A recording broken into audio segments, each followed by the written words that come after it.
Okay, good afternoon, everyone. Can you guys see the screen? Yes. Okay, all right, thank you.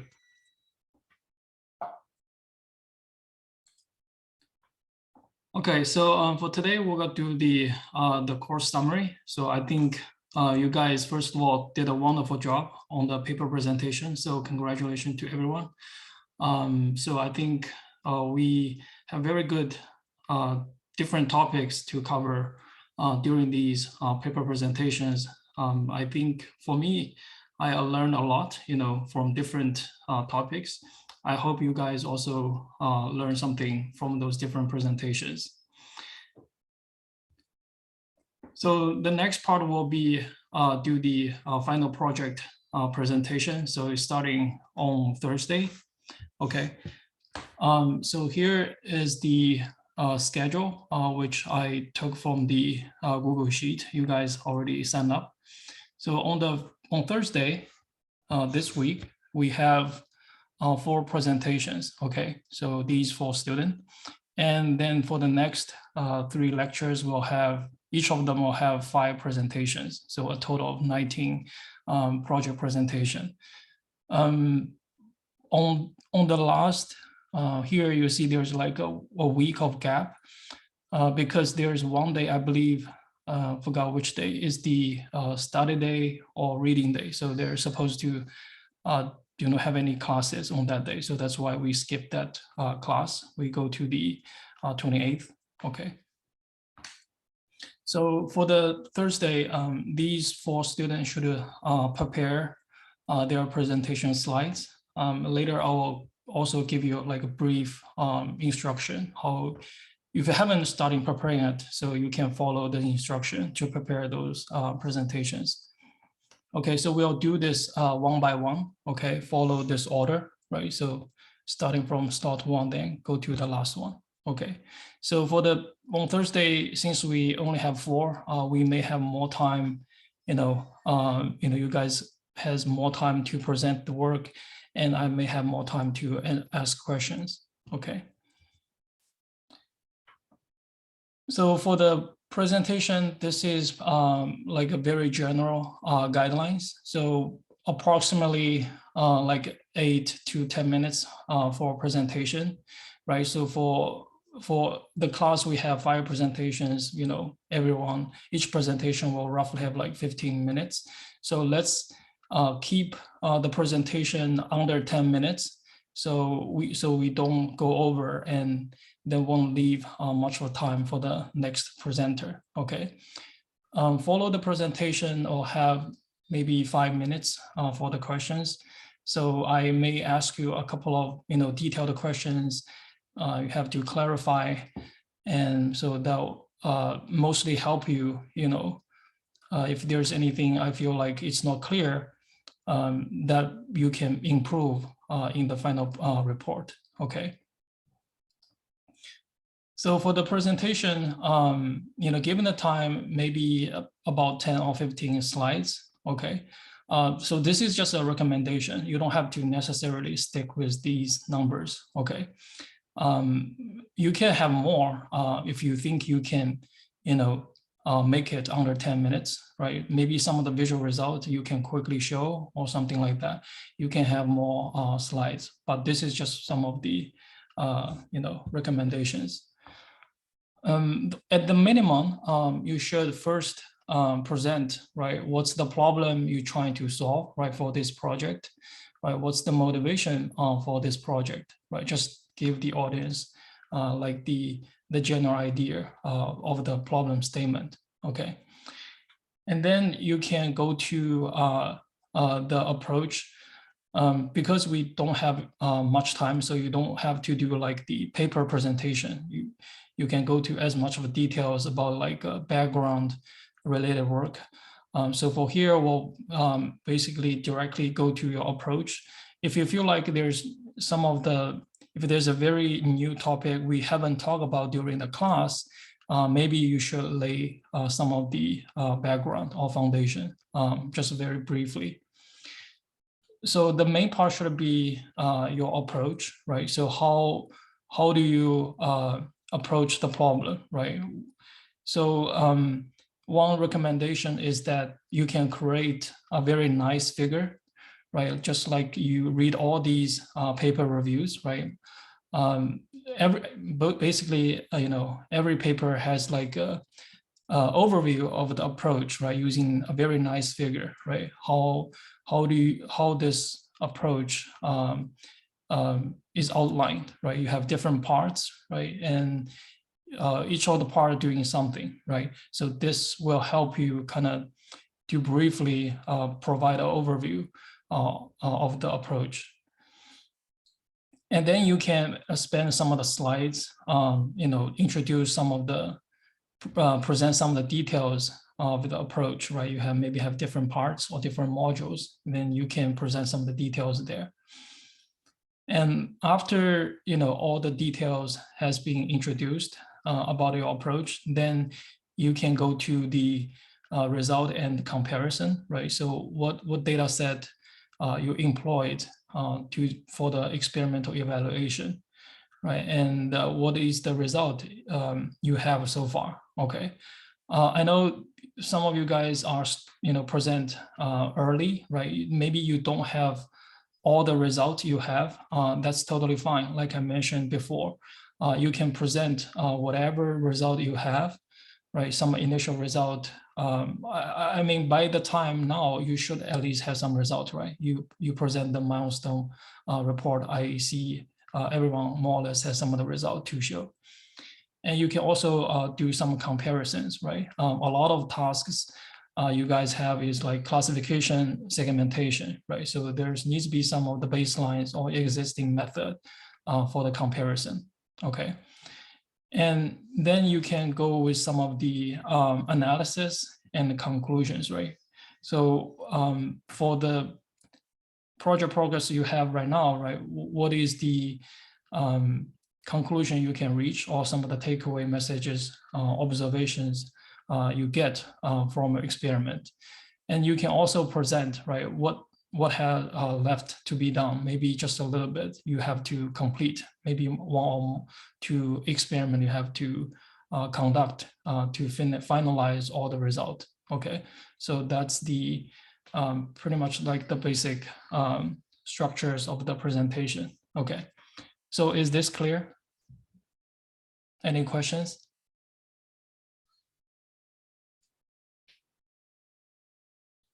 Okay.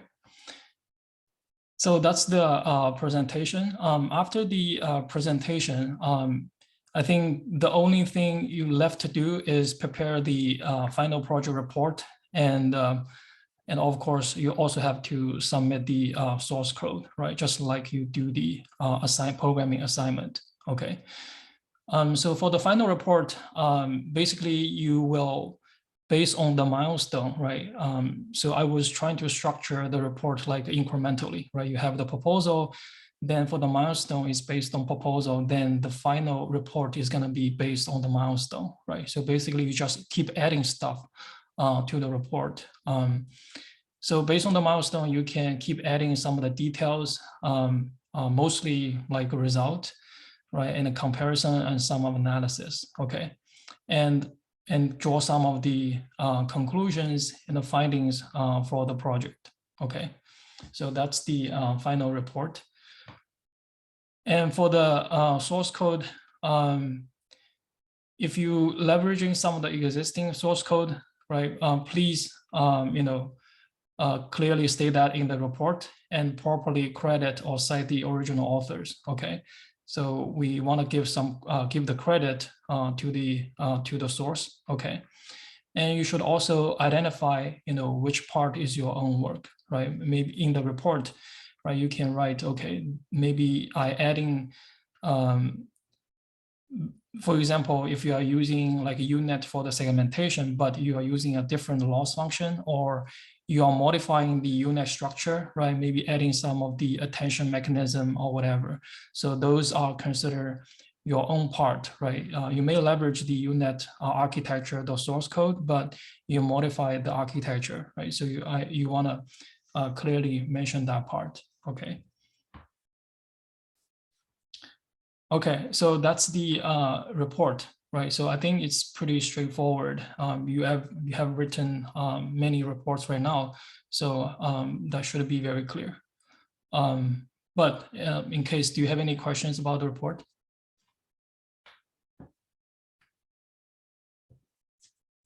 And by the way, so I don't enforce any of the page limit, right? So I provide those CVPR like conference template. Like I mentioned, for the report, you don't have to worry about the page limit. So if you want to put as many of the result or maybe visual comparisons, right, result, images and tables, as many as you want, as long as you think they are helpful for you to analyze the result. That's totally fine. Okay. Okay.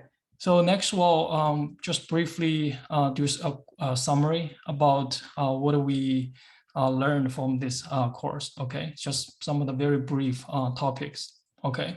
So first of all, we in the beginning, we know there's a different medical imaging modalities, right? For example, the computer tomography, CT scans, magnetic resonance imaging, MRI, ultrasound, X-ray, and PET or SPET. So these are different imaging modalities has been used for medical image analysis, right? So in particular, these X-rays, CT, MRI are widely used image modalities for various applications, right? CTs, which is, we can use it for generate some lung scans to diagnose some of the pneumonia, right? So we also have these ultrasound that can be used for monitoring the growth of the infant. And also here, this is the CT scan to have this kind of full body scan. One thing to note is that the CT MRI are the 3 volumes, right? Because it has scanned the 3D volume of the body or maybe the human brain. So you have multiple slices, and for each of the slices, you can generate 3 different views, right? You have axial view, sagittal view, and a coronal view. Okay. And for these different imaging modalities, they basically can be is determined by different of the wavelengths, right? Here is the electromagnetic spectrum. So these are some of the wavelengths specified of the range for different imaging modalities. Okay. And for this class, we most focus on the deep learning technique for medical image computing, right? Because this is the trend for this medical image analysis. If you look at some of the recent papers, right, published in these main medical image conference like MICAI or medical image deep learning for medical imaging. So you can find most of the papers are focused on applying deep learning technique for various medical image computing tasks. So we did these deep learning introduction, basically like crash course to learn some of the main topics or some of the main techniques for deep learning. And we talk about the fully connected feed-forward networks, right? So all the layers have different neurons, and each of the neurons will be connected with each other. Okay, so that's called fully connected. We also have talk about the convolutional neural networks, right? So we talk about the FNet has the disadvantage of a large amount of parameters, right? Because each of the neurons is going to be connected with each other. And so you cannot build very deep networks. Otherwise, the model going to be very large. So the CNN is widely used for image processing. So medical image, we are also, just like natural images, right? We are dealing with these kind of spatial temporal information. And convolutional neural network has been widely used for this kind of image feature representation. And we also talk about the CNN visual interpretation, right, using the class activation map. I think you guys did the first homework, also trying to using CAM to visualize the network decision, right? If you're doing classification, image classification, right, you generate some of the result, right, the probability output. And what is exactly this neural network is focused on in order to make such a decision, right? So those activation map is able to highlight the regions the network make the decision. Also talk about the recurrent neural network, right? So RNN is widely used to process these kind of time series or sequence of the data. So for images, you can also consider pixel if you consider pixel as a unit, right? So you can consider image as a sequence of these pixels. So you can also using RNNs to process the image, right? For some of the volumes, right, you have different slices, right? You can also treat them as a sequence and using recurrent neural network to process the sequence of the slices, okay?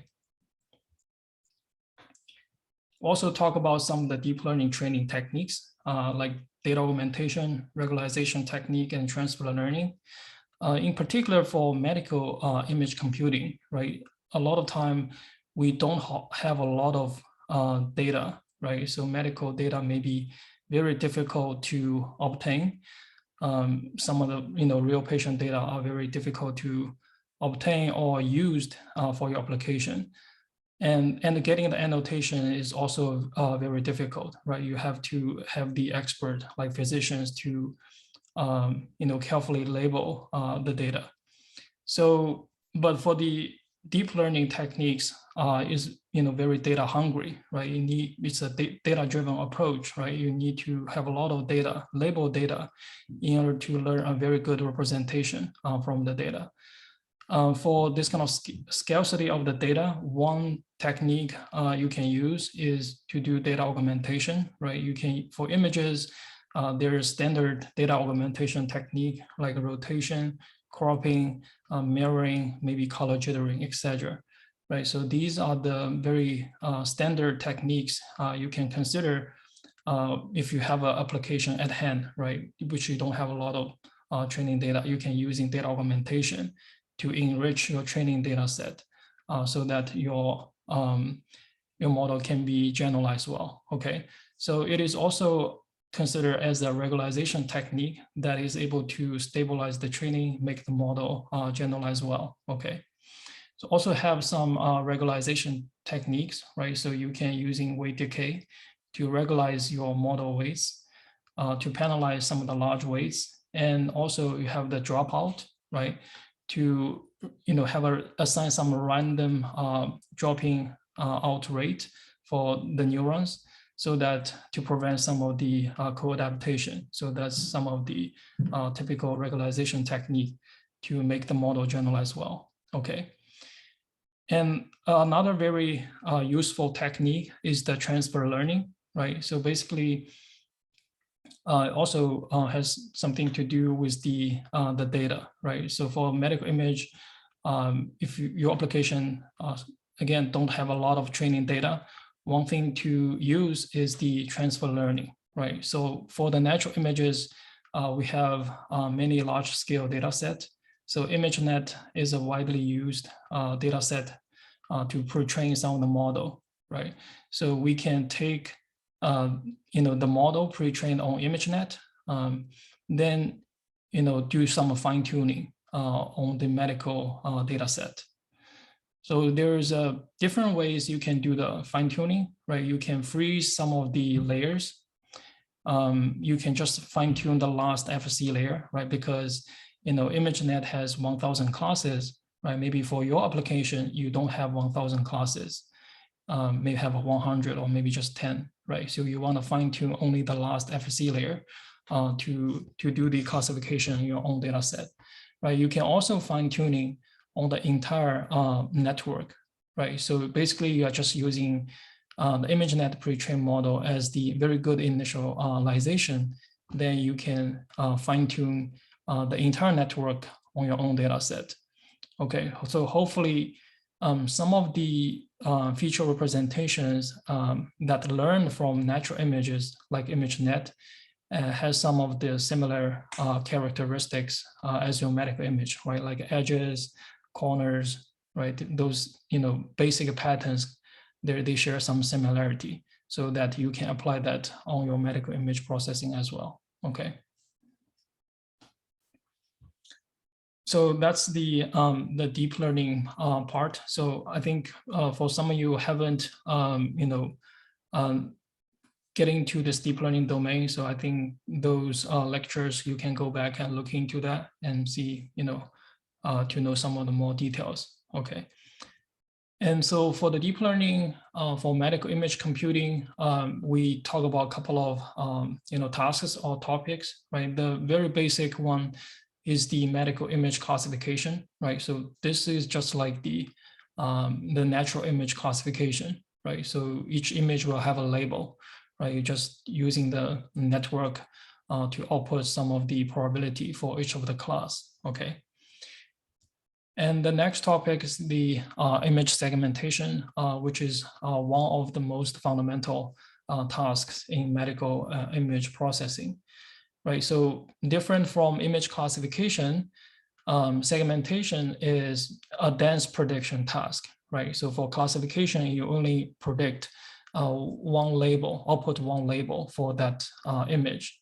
But for the segmentation is we want to predict a label for each of the pixel, right? So each pixel will have a corresponding predicting label, right? So that's called a segmentation, right? So for the segmentation, you can for the medical image applications, right? You can segment different the organs, right? For example, have a CT scan of the body, right? You can segment, this is heart, liver, lungs, etc., right? So you can do this kind of organ segmentation and also apply for tumor segmentation, right? Like you did in the second assignment.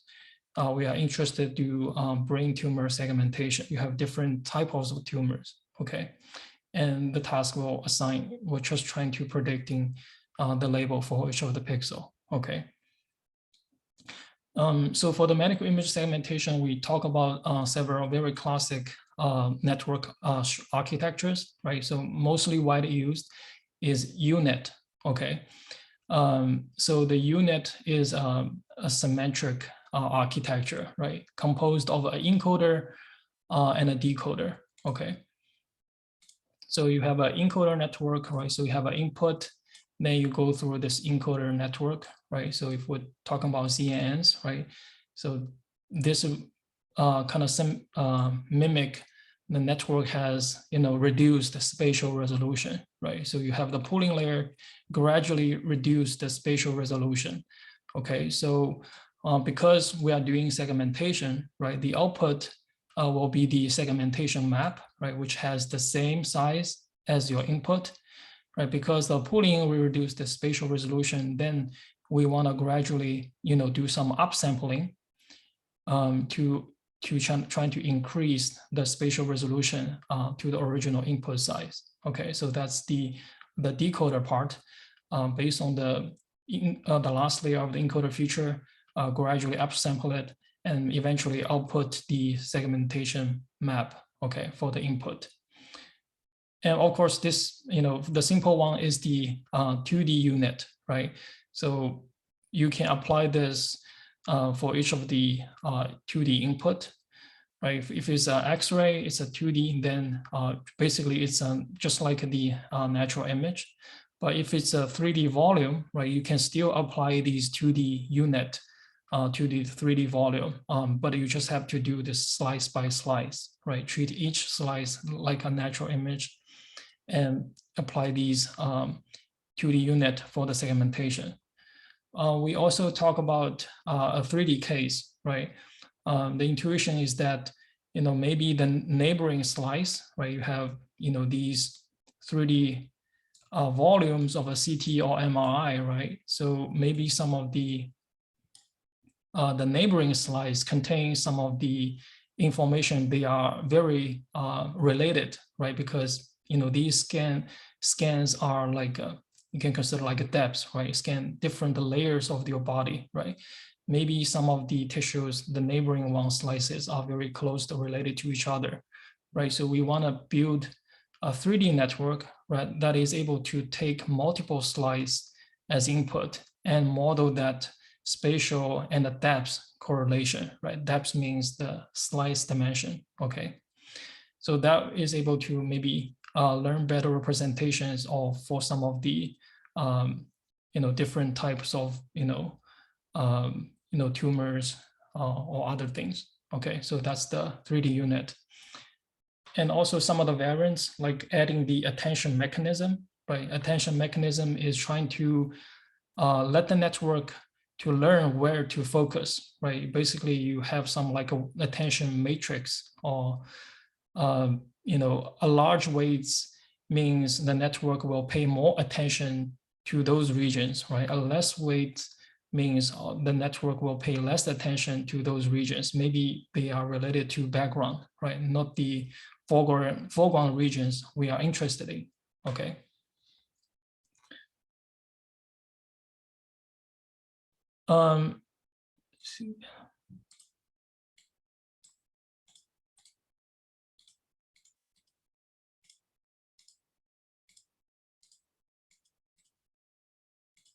Okay, so for the next topics, the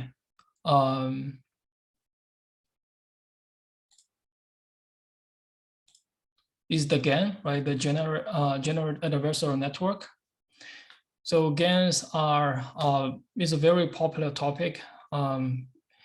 Has been used a lot in the computer vision domain. It is starting from image generation, right? You can, input a noise, a random noise, that you can generate image, right? Very realistic. So there are two parts in the GAN networks. One is the generator. The other is called the discriminator. Okay, so the generator is responsible for image generation, right? You take some of the input, could be a random noise, and trying to generate image, right? And the discriminator is trying to differentiate if this is a real image, right? It's actually drawn from a real image data set, or this image is coming from the generator, right? This synthetic data set. So these two players are trying to, kind of compete with each other, right? So the generator is trying to generate image to fool the discriminator. The discriminator during the training is trying to learn, better features so it can distinguish, fake from the real image. Okay. So once these two, network parts are kind of alternatively trained, they eventually reach to like a point that, maybe the generator cannot generate better image, or the discriminator is no longer able to tell, if it's a real or fake. Okay. And then, once this network is trained, you can using this for a different purpose, right? Maybe just using the generator for generate image, or maybe you can using the discriminator to classify, images will be real or fake. Okay. So image generation is very common, for GANs. So for the medical image computing, we can consider cross-modality generation, right? So for example, if you only have a CT scan, right, then you may apply GAN to generate the corresponding maybe MRI modalities, right? So these two modalities, they have different characteristics that is able to help to do some of the disease diagnosis, right? So generate additional modality will be very helpful, okay? And you can also using GANs to do image segmentation, right? You don't have, restrict to, image generation. So the generator in this case will, aim to generate a segmentation map, right? And the discriminator will just tell, if this segmentation map is a real. Real means you can consider that's a ground truth, or this is a fake, right? So during the training, the generator is trying to generate the segmentation map that is as close as possible to the ground truth, right? Consider the real output, okay? Similarly, you can do image enhancement, right? Like denoising, super resolution, right? So you can also using GANs to accomplish these kind of tasks. We also talk about self-supervised learning, right? Again, this you can using this to do large-scale pre-training, right? Say you don't have a lot of label data, right?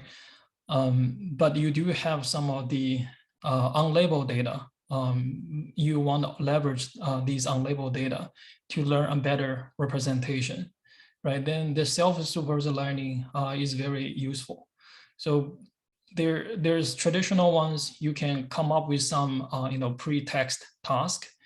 For example, you can do image rotation classification, right? So you have an image, then you can rotate the image into different angles.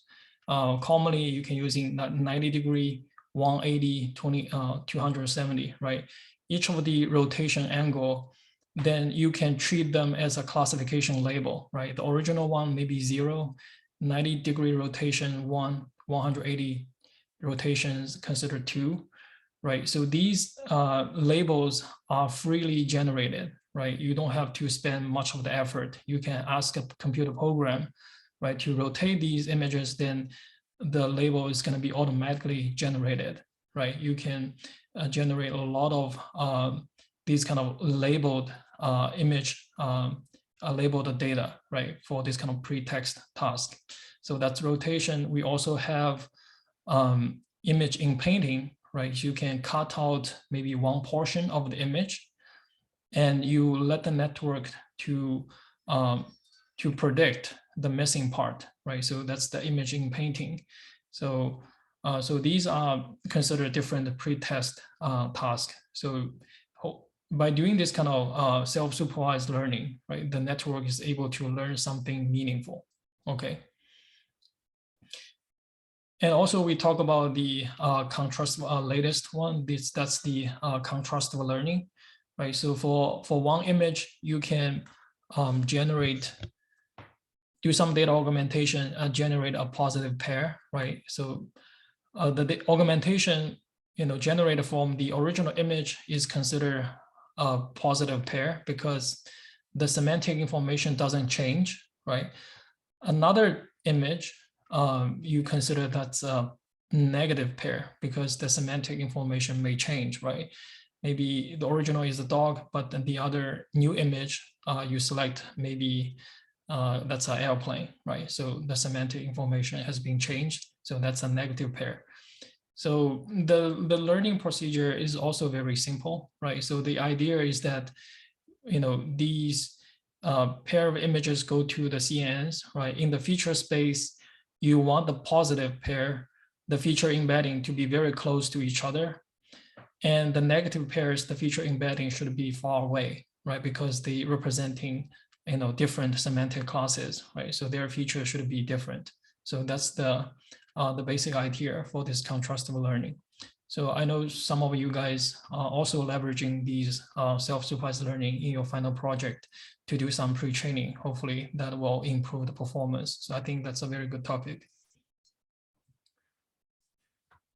And also talk about the adversarial robustness, right? So that's very a trending topic. Also in medical image processing.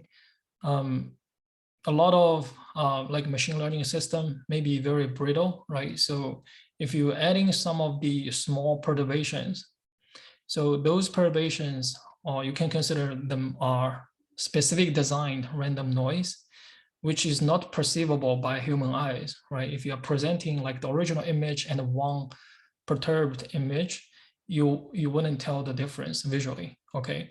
But the adversarial examples will make the machine learning model fail, right? If it's a classification, then maybe these adversarial example will make the machine learning model to predict a totally different class, right? So make this and your machine learning model fail.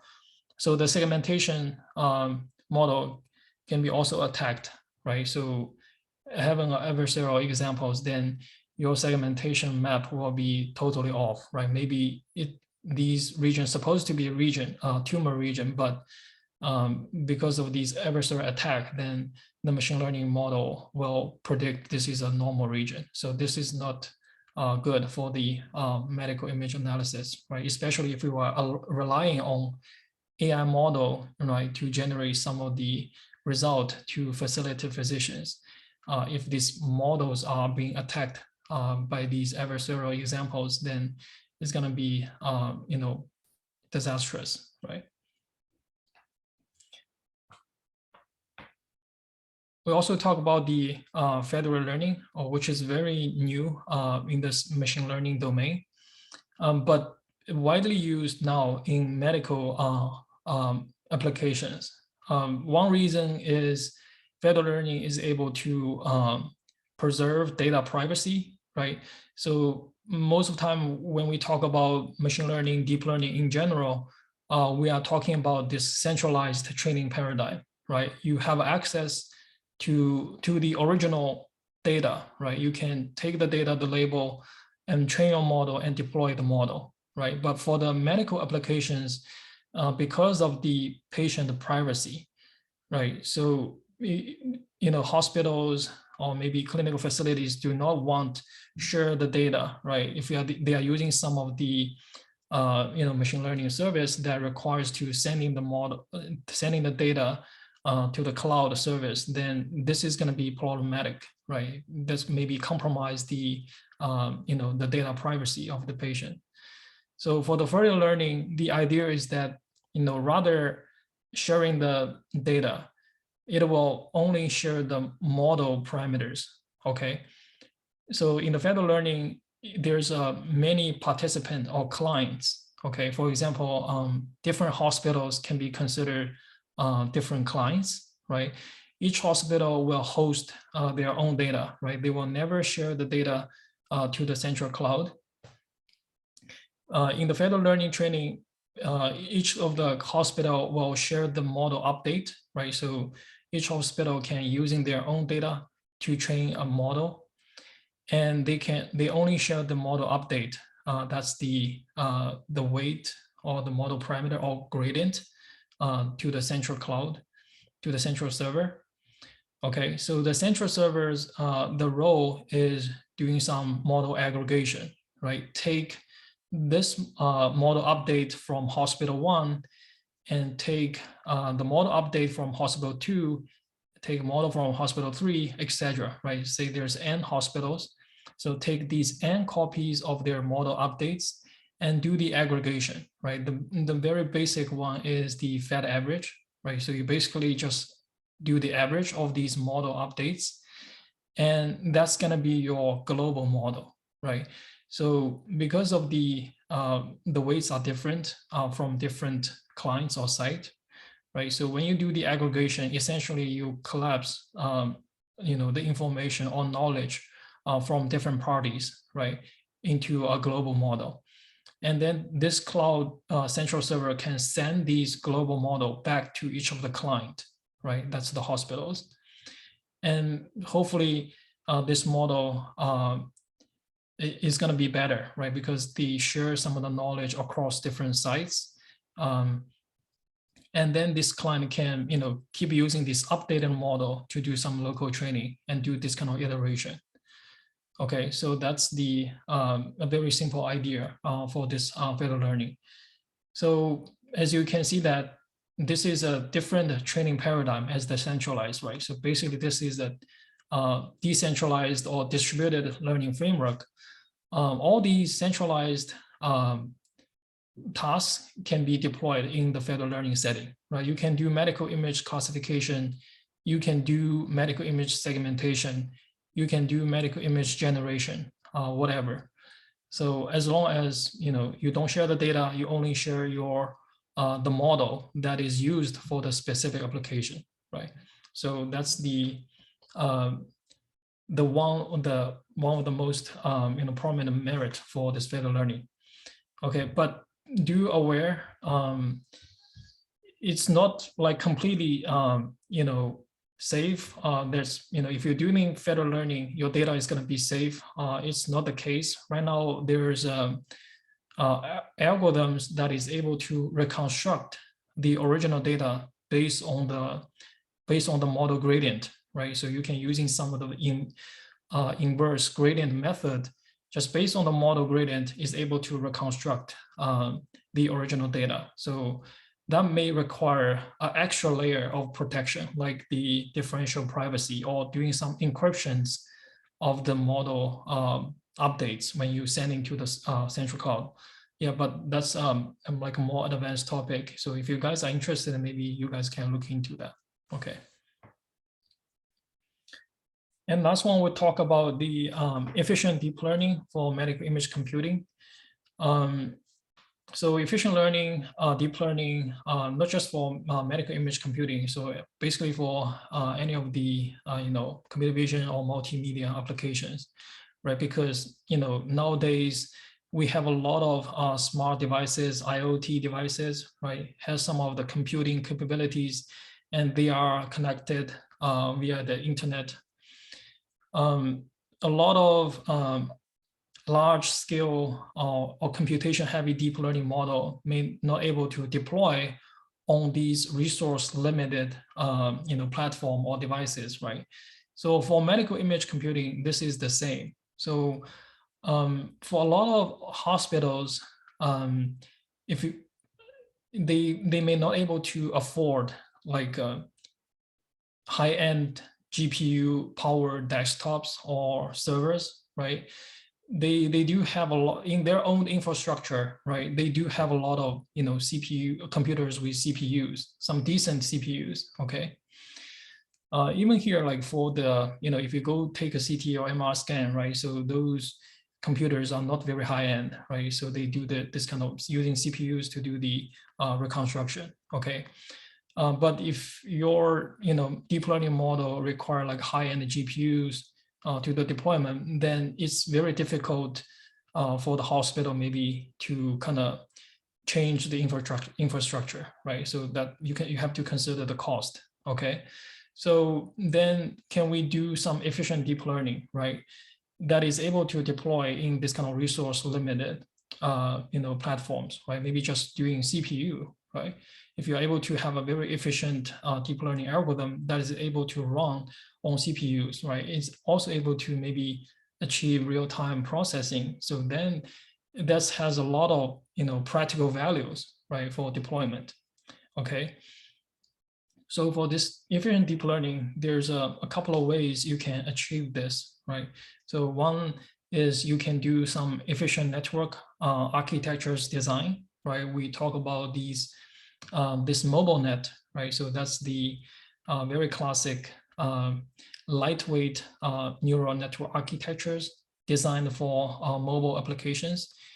So basically you can deploy mobile net on cell phones, right, to do some like object detection, segmentation, pose reconstruction, right? So they have some specific designs like the depth separable pointwise convolutions to reduce the computation. So there's also other architecture designs like shuffle net, shift net to achieve, to have those very cheap operations to reduce the computations, overall computation. And the second widely used technique is the network pruning, right? So basically is trying to remove some of the neurons from the network, right? So maybe, when you design the network in the beginning, you don't know, right? How many layers we use, how many neurons or channels we use for each of the convolutional layer, right? But maybe your model is over parameterized, right? You don't have to have these many parameters. You can remove some of them, which may be redundant or some of them are not informative, didn't learn anything meaningful in terms of representation, or discriminate something, different patterns. So we can remove those uninformative or redundant neurons from a network so that the parameters can be reduced and the computation can also be reduced, okay? But at the same time, you want to maintain the same level of performance. So that's the network pruning. And also the third is the network quantization, right? So this is just reduce the precision of the networks, right? So by default, you can using the 32-bit floating point operation as the precision for your network, but we can reduce the bit width, right?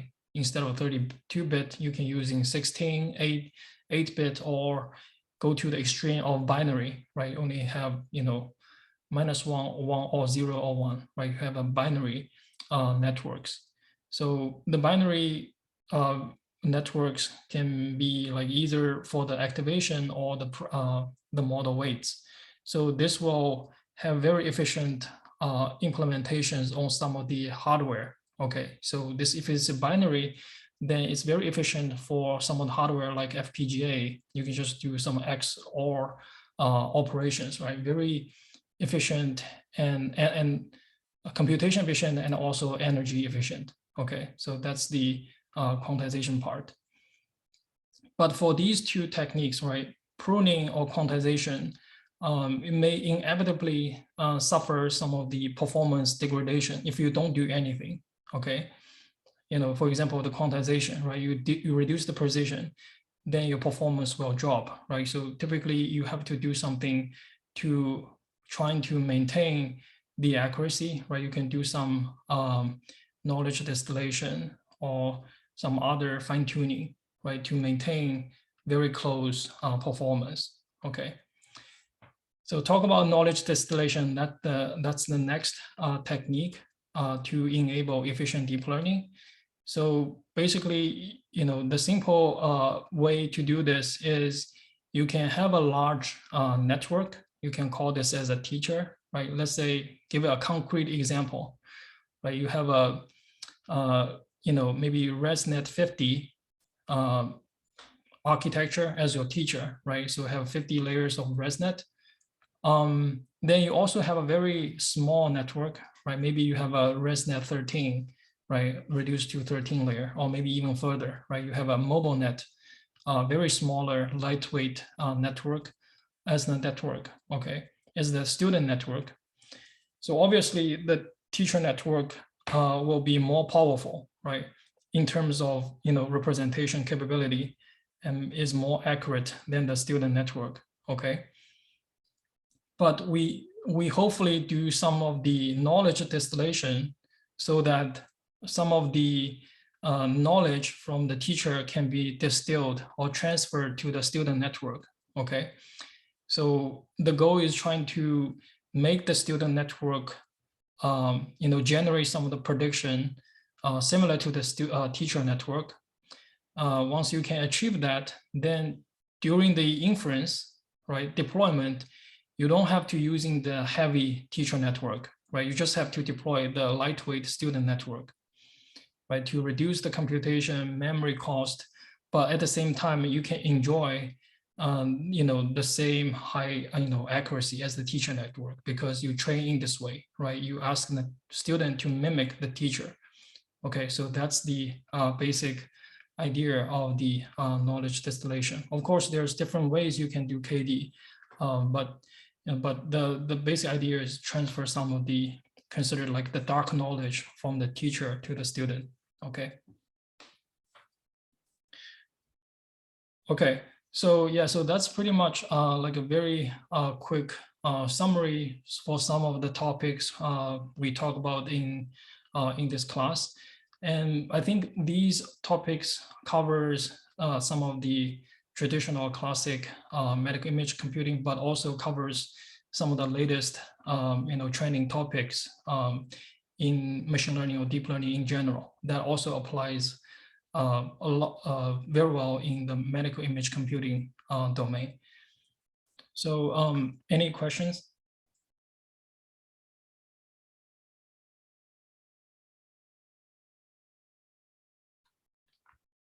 Okay.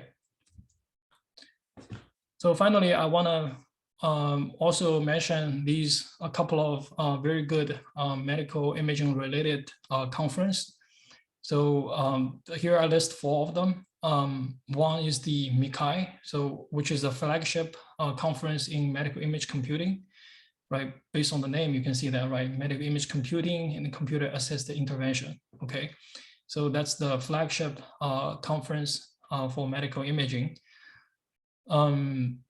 And also have this is a new one, the medical imaging with deep learning, maybe only held for maybe I think 3 or 4 years, but it's very active field because it has a specific focus on deep learning. Although like these conference most of the papers are focus on deep learning, but this one is dedicated to using deep learning for medical imaging. So I think many of the papers are very high quality. So I think this is a very good conference for medical imaging. Also, these International Symposium on Biomedical Imaging, that's also a very kind of flagship conference as well. And EMBC, so Engineering, Medicine, and Biology Society. So this is have a very wide topics, not necessarily doing imaging related, but any other like a medical, biological related engineering. Like you can do some wearable sensors, right, to monitoring like heart rate or doing some activity recognition. So this has a wide topics, but medical images are definitely one of them. Okay. So these are some of the very good conferences you can look into, especially if you think your final project, you have proposed something very novel, or you think there's enough contributions, could be, maybe further improved eventually, have a submission to these conferences. I encourage you to look into these. I think all these 4 conferences for 2022, the deadline has already been passed. Maybe you have to look into maybe 2023. So yeah, but I think this is something worth considering if you think your final project maybe could result in a publication. And feel free to discuss with me. Okay, so I will be very happy to work with you, maybe help you to improve. Maybe eventually we can submit to one of these flagship conference venues. Okay. Okay, so for the next 20 minutes, we want to do some open discussions. So if you have any questions or some thought, based on the topics we discussed from the lectures, from the paper reviews, presentations, we can have a discussion here. And so yeah, this is like a open floor, so anyone can feel free to pitch in and share some of the thoughts or comments.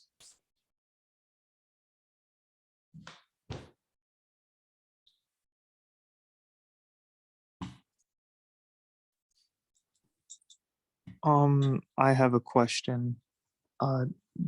Yes. Can you hear me? Yes. Or, oh, you can.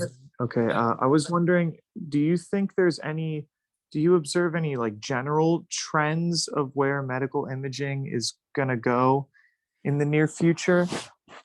Like, in particular, how it might change in the upcoming years?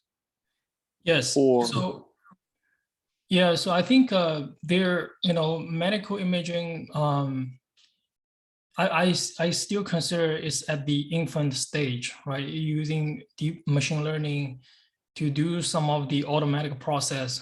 Obviously, for some of the tasks, very simple one, it's already very mature. Or for example, I'll give you an example.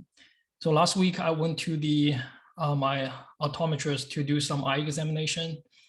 I don't know if you guys have do any of those eye examinations. They're able to like take a very like whole pictures of your eyeballs, right? And trying to identify if there's any, problems in your veins, or, they have like different layers of your eyes.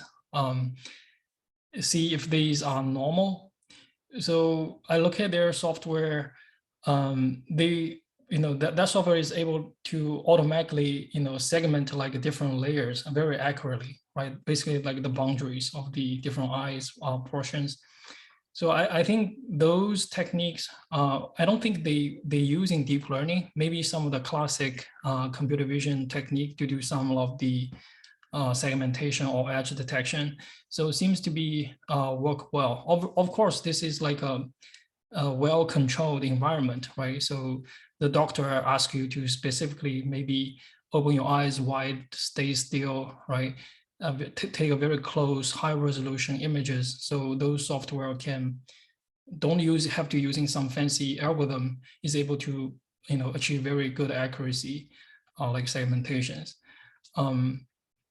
So I think for this kind of applications or settings, this is very mature. But for other tasks, like you want to do some tumor detection segmentation, for the CT or MRI, still like if you look at the breadth data set, right? So we are still like still far from like perfect, right? Like the expert level or physician level.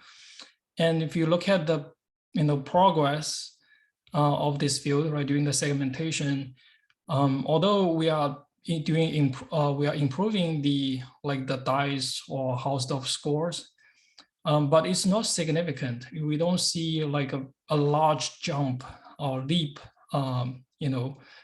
make us towards the next level. More or less, there's some hodgepodge, make it better, either have a larger models, right, adding different well-known or useful techniques, combine them together, trying to improve the performance. But those things you have to consider, right? Are they practical, right? Can you build a very large model, combine different techniques? Is it possible for the deployment, right? So that's another issue. So those, I think there's still a lot of room for improvement. And for now, I think another very critical aspect is the interpretation or explanation, right? So if we eventually gonna rely on AI to make this kind of decision or diagnosis, right? If you were a patient, right, you go to the hospital, there's no doctor, right? You just go to the computer, right? Do some scanning, then you get these medical report, and they prescribe some of the treatment. So you more or less, you're gonna feel a little bit, afraid, right? Is this correct? Is this gonna be problematic, right? You wanna have that peace of mind, right? Why, this machine learning model makes such decision, right? Can it give a very clear explanation, right? How should I trust, the decision, the AI model has been made, right? So I think that's another, very critical, aspect for, applying, machine learning or AI in the medical domain, is the interpretability and also how robust is this AI model, right? Because in the medical domain, things can get very complicated, right? Because of the, like different race, gender, even demographics, right? So even for the same type of disease can get very complicated, right? So how the machine learning model is able to handle these very diverse situations and make a very robust decision. That's another very important issue, which I see there's a long way to go. Okay. Yeah, so those, I think, that are very, kind of emerging topics we need to focus on, and still, that's a lot of work to be done.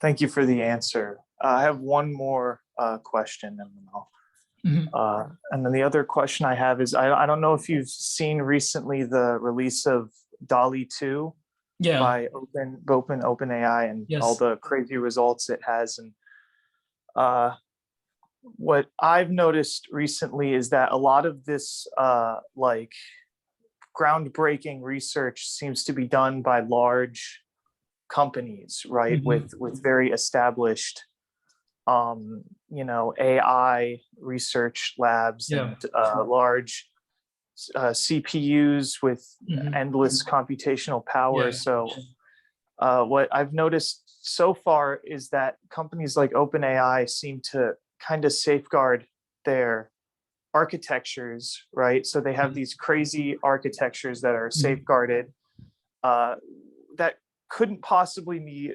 replicated by any other company because of how much computational power they have. Mhm. Yeah. So uh, I wonder if do you share the same fear that, like, I mean, I think it'll eventually transpose itself or at least materialize in like the medical field at some point where like these bigger companies have access to all the models and they kind of just uh, you know, outsource them to other companies to use their APIs or Mhm. something like that. And I Mhm. wonder if uh, you know, AI research will kind of be stagnated in the sense that what would be the point of making your own models when you can use like the APIs of, you know, a company that Mhm. whose results are so much better and more general than like you could ever achieve without it. So I wonder Yeah. just like what would be the answer to that if in your opinion? Because I Yeah. think that my opinion is one of the another pretty pressing issue is like how do you handle, you know, these huge companies just controlling all of Yeah. the model potential. Yeah. Yeah, so I think that's a very good question, observation. I don't think I have a very good answer for that, but I can share my thoughts. So I think you are right. So right now, like these large companies, they have basically, you can consider they have unlimited uh, computing power, and they may have unlimited data source, right? So that's why they are able to invest so much money to getting something that university can never achieve, right? Universities teams cannot do this kind of large scale project, right? Because we have a limited resource, not just computing, but the data. So but they were able to do this. So that's why you see they keep like have more different generations, right? Keep pushing the state of the art, make their model larger and generate very impressive result. Um, I think one for OpenAI in particular, right? Their GPT, DALL-E, this kind of framework. Eventually, and for a lot of companies, right, they are profit driven, right? Eventually, they want to using this kind of framework or system to make some profit, right? We cannot say this is not good, right? Because they are companies, they have to do this. But I guess what these companies maybe eventually will do is like you said, right? They can share some APIs. If you want to using their model, you may, pay some monies and using their API and to accomplish using their model, right? And maybe to achieve very good result on your own application, right? Just basically just using their framework, using our pre-trained model, maybe tune something on your own application. So I think in a way, um, this will be beneficial to a lot of businesses or maybe a lot of applications, right? Because we don't have to reinvent the wheel, right? We don't have that money and the resource to do that, but we can still leverage this kind of large foundational model to do very good things in our own applications. So I think that maybe propels like the societies to moving forward, right? So then I think that's the good part. Yeah, but I also a little bit concerned, right? So I mean, a lot of these kind of models, if they are not able to, share some of the like what is under the hood, or some of the main part or core part is not able to share, then it's going to be only them able to push forward, right? We don't get any of what's the inside knowledge able to help us maybe push forward. So Another thing yeah. too is that I noticed while reading is particularly Dolly's tooths thing, because I guess that's the modern thing, is that they made a very they made it a point that they wanted to remove any violent or uh, what was it, violent scenarios, or I Mhm. guess things that resemble hate crime or anything, which I guess can be interpreted as they provide like a specific bias Mhm. to the research or to the training, right, in their data Mhm. set. They Mhm. try to model it in a certain way. And if they don't release that either, then how are we supposed to know what if their bias is actually acceptable? Yes. Because they could have it train on to make us, to produce a specific kind of output that they want, Mhm. rather than like even just a general. And it's obviously a good thing, like you don't want people's images or likenesses being used incorrectly, which is something Right. that's good. But if they never release what they're actually doing, then it's kind of a little bit like shaky, Yeah. if they are very vague about what they're saying. Yeah. And I think this stuff's important because eventually it will become more general in terms of its use, right? So Right. I think it's important to know what they're doing. Yeah. Yeah, that's absolutely right. So I guess, I think because this is just a new era we are living, right? So we just recently witnessed these explosion of AI, how powerful it becomes. I think a lot of regulations are still not in place. For example, this self-driving car, etc. Right? So I think eventually, if it's gonna be, saturate or be in our daily life, in every aspect of our daily life, then I think the regulations, all those things should be also keep up in place, right? Just to make sure everything should be supposed function as it's supposed to be, right? So like you mentioned, those biases, right? How should I trust the model? You don't make any bias, right, for some of the application I have. So yeah, I think that's very important. I think eventually we'll have some of the some of the regulations. Maybe when they release the model, they have to generate a very detailed report or whatever to make sure. So these issues has to be taken care of. Yeah. Yeah, it's definitely very interesting. I feel like it's another with the introduction of AI and like Mhm. essentially 2012 with the CNN, it kind of felt like it was a um like open season for trying to figure out what to do. And now it almost feels like it's coming to the point very quickly where it's going to have to be, now the government I think will have to step in and really at least create some kind of, yeah, as you said, regulations for how to Yeah. handle Yeah. this stuff. Yeah, so I think there's a lot of these kind of regulations because of the self-driving cars, these AI, um, you know, and AI for healthcare, etc. Right? So especially like AI for healthcare, so a lot of regulations has to be placed, right?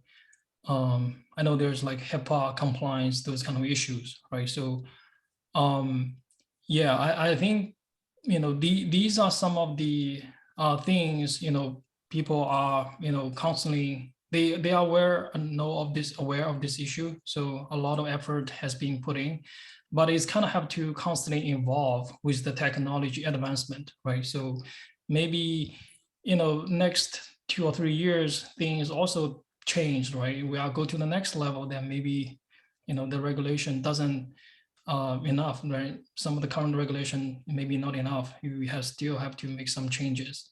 So yeah, I think this is very important. And yeah, I have one more comment and I'll hand it off. But one of the things I also read was that some people theorize that what we'll probably see a very big explosion if the government ever if it starts taking, AI relatively seriously, like in terms of pumping money into it. They say that it could result in something that we have yet to even see or like fathom in terms of computation. Because I think the Facebook AI research, Yeah. they said it's rated at like what is it, $1 billion in terms of how much money they use, and something like the space race, brought in $30 billion, right, to do. So if you think about it that way, like if we're working with that kind of money in like a centralized like effort, I wonder what that would even look like. Because they say, I mean, according to like Google's Palm paper, they said that as you increase the number of parameters in the training time, that eventually it starts, from their observations, it starts to like, it just reaches some point where it's able to generalize better after a certain amount of time. So I wonder, I mean, if you increase the amount of computation, like how good can these models get at, generalizing? So Yeah. maybe not like general intelligence, but maybe it's able to do like way more complicated tasks. Yeah. Yeah. So I think, I think recently, Yann LeCun, the Turing Award winner, right? So he's the chief scientist at FAIR, has some of the very good talk regarding the general AI, right? So what should be, what kind of problem we should focus to reach this kind of general AI, right? So I think, if you guys are, interested, you can Google that. So I'm sure you can find those talks at, YouTube. So I think it's worth to listen to those talks and figure out, right, what's the next big thing for the next couple of years or decades. And yeah, so I think if we, it's not, the solution is not like you spend a lot of money compute to have a huge model, right? You expecting it will solve everything or achieve this kind of general artificial intelligence. Maybe at some point we are kind of plateau, right? So we are not able to make it in the next breakthrough if we don't switch or we don't have come up with a new type of architecture or maybe optimization mechanism, right? So here we're still relying on stochastic gradient descent, do all these kind of optimization. Maybe there's a better way, right? Maybe our brain is not functioning in this way, right? So I think there's more to look into, and maybe have to come up with something totally different than what we are doing right now to achieve the true general AI. Okay, but I do see AI is the is the next industry revolution, right? So AI is the new electricity, as the the Stanford professor Andrew Ng is mentioned. AI is the electricity, right? It's gonna be power every aspect of our life, right? So whichever you can name it. Okay, so I think we are living in a very exciting area. So there's a lot of things we can do with the current ability of the AI, and but still a lot of unsolved issues. We should devote a lot of time to trying to make significant progress. Okay. Okay, great. Any other questions? Yeah, I had some comments, but Mm, I guess that's more related to the machine learning in general and not necessarily medical. But one thing I find kind of odd, and I was hoping maybe you could mhm, explain this, is it seems like getting accepted into one of these conferences is like almost more prestigious than getting a journal paper, which yeah, is not true in, I come from mechanical engineering, and that's yeah. definitely not true. I think Mhm, that's also not true for most other mhm. fields. So why is that? I don't understand. Yeah. So I mean, in the old days, I think people will have more, um, put more weight on the journal. So I think typically, conference is that you have some idea, right? A new idea, you have some initial result, then you want to showcase this in this kind of conference. People discuss this, and eventually you take this conference as the preliminary version. You do more analysis, more experiment, do some more extensions, have very comprehensive version of your work and publish in a very prestigious journal, right? So I think that's the most of the practice.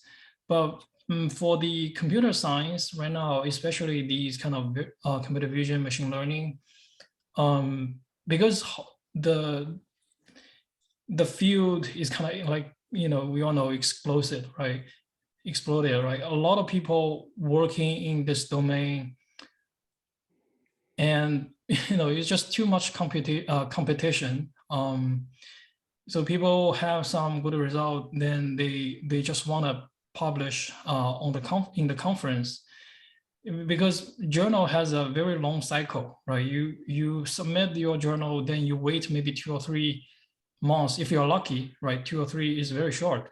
Sometimes for some of my own experience, I wait like half a year to receive the feedback from the reviewer for the first round of review of the journal. So, for this computer vision, machine learning, half a year, a lot of things can happen, right? So people don't want that much longer to wait a very long turnaround time for the journal. So they opt for a quicker conference, so they can get their idea out there, just, like put a flag there of their own work, then they can maybe move on. Okay, so I think that's become like the new norm, at least for the machine learning or AI discipline. Um, and here also you can see a lot of people, they put their papers under review on archive, right? So it's like a way to protect their idea. So before, we don't care. We don't even, like a few years ago, we don't even care or know about archive, right? So we submit the journal, then we wait. That's totally fine. But now, because there's so much competition, right? So, if you don't protect your ideas, get it out there, then maybe, 1 week later you find out, somebody else have the same idea, they publish that, then, you are not the first one, or there's maybe some of the overlap, right? So I think that becomes some of the factors to make people here just trying to publish in conference. I'm not saying publishing conference is not good, right? So if you look at this kind of top conference venues like CVPR, ICML, Europe's ICR, those are very top quality conferences, right? So they have like at least 8 pages. They, some of the journal, I know some of the journal may be longer, or they don't have page limit. You can go to like 12 or even more. But 8 pages or maybe 10 pages should be very close to a journal, right? You can present the main idea, the main result. So that's why people may not necessarily will go to the journal papers. So they just want to publish into this top conference, get the exposure of their work. So, just, maybe more maybe better to advertising their ideas, right? Because in so these kind of top conference has a large attendance, right? For CVPR, like we have like maybe 7,000 or 8,000 people attending these conference every year. So it's better, to promote your work on this kind of flagship conference, because journal maybe is difficult to people to discover your work. So that's the, just the trend for now. Yeah. Okay, I see. That definitely makes sense. Yeah. I mean, that maybe this is like kind of a pessimistic view, but because the rate of new research it's so high, it almost kind of like discourages you from going after a particular idea, because you Mhm. think that there's a pretty good chance that you get halfway through and then somebody Yeah. else publishes it. Yeah. But I suppose that also helps to drive you to the more exotic ideas and push Yeah. the boundary even farther. Yeah. I mean, yeah, I also feel this way, but it's not a encouragement for research, right? So I always say to my PhD student that this kind of helps your research, because now you have to think deeper, right? It's not just think about something that is, stay on the surface, right? Because those things, everyone can think about that, right? Those, very incremental ideas, everyone can think about that, maybe do some quick prototype implementation and get some result. So now you want to think deeper, right? So what can be the significant contribution coming from the idea? Or maybe you have to think about more on the setting, right? Can we consider something that it has never done before, right? Do we have to follow the same problem setting, right? Is there a more challenging settings, right? Is there anything, coming from a different discipline, right? We always encourage this kind of interdisciplinary research, right? So I think that will be, I think in a way is a good point, right? You have to know this field better and think harder, think deeper, right? Before you actually get your hands on, right? So, when you think this kind of more thoroughly, you have a very good problem setting, you still have a good idea, then I don't think it's going to be that easy for other group may come up with the same kind of idea. But if you just stay on the surface, then there's a high chance, right? Maybe there's other people think about this, they just trying to publish papers, then you're gonna overlap. So yeah, so I think that's a very good question. But in a way, if you're doing some, PhD work, right, this you should be trained in this way, right? Have some very critical thinking. Then that's why how we can make some of the significant new discoveries, right? Make some new breakthroughs. Okay. Yeah, I like that approach a little bit better. Mhm. I guess we're out of time. I did have one more comment, but I don't Mhm. know. Yeah, sure. Maybe we can have like 2 or 3 minutes for that. Okay, I just on also this topic of like conferences and submitting and stuff like that. I heard a lot of people kind of complain that like the reviewer system is broken, and it's Mhm. kind of like really hard to get into some of these conferences. I mean, I know there's a lot of people that apply, but I think there's way more applications than there are reviewers, and so some even good work gets denied when it really shouldn't have been, and etc. So I just am kind of interested to see your thoughts on like that process, because that also like somewhat discourages Yeah. me from from trying to submit something, although yeah. So anyways, just I think Yeah. you So you're right. So it's getting more and more difficult to get accepted from those top conference because of the competition, right? And so I think one way you can do a few things you can do. So one is put yourself in the reviewer's shoes, right? Let's say you are the reviewer, you review your own work, right? You want to ask some of the very harsh questions before during the process, during the preparation of your paper, right? So always question the novelty, the contribution of your work, right? And see if you are able to justify those very well, because those are the main points reviewer will look into, right? So is your method advance the knowledge of this field, right? It's not just doing something people haven't done before, but does it advance the knowledge in this field? That's the question we want to ask yourself and ourselves, right?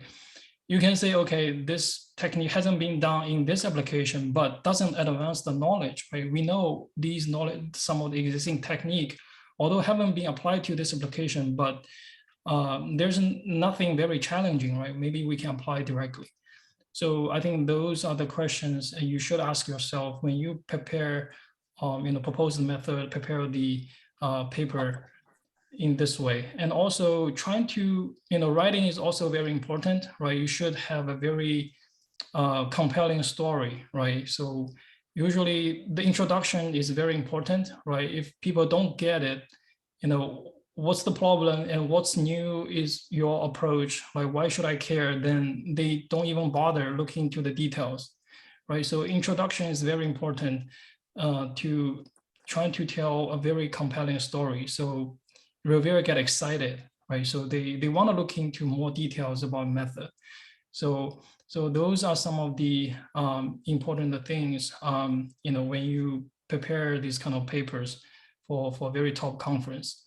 If you didn't get accepted in the first place, in the first time, don't get discouraged. Take some of the good feedback from the reviewers and improve, right? Improve and move on and submit to the next conference. Or maybe sometimes we have like 3 or 4 conferences in a year, right? So you just move on, right? Improve and move on to submit to the next conference. If you get rejected like maybe several times, 2 or 3 times, then maybe you should start to consider, submit to a journal, because it's going to be getting harder, right? If you reject like 2 or 3 times, either you have some fatal flaws in your method, or maybe your result is not considered like state of the art right now. People don't care about that anymore. Maybe you should, stop trying the conference, just, do some more analysis, right? Maybe submit to a journal. So I think that's like the backup plan. So I think, more or less, I think I would discourage by, bad reviews. It may happen once, but may not be happen like every time. So yeah. I see. Okay, thank you. Yeah. Okay. Yeah, I think we went like 15 minutes more, so we're gonna stop here.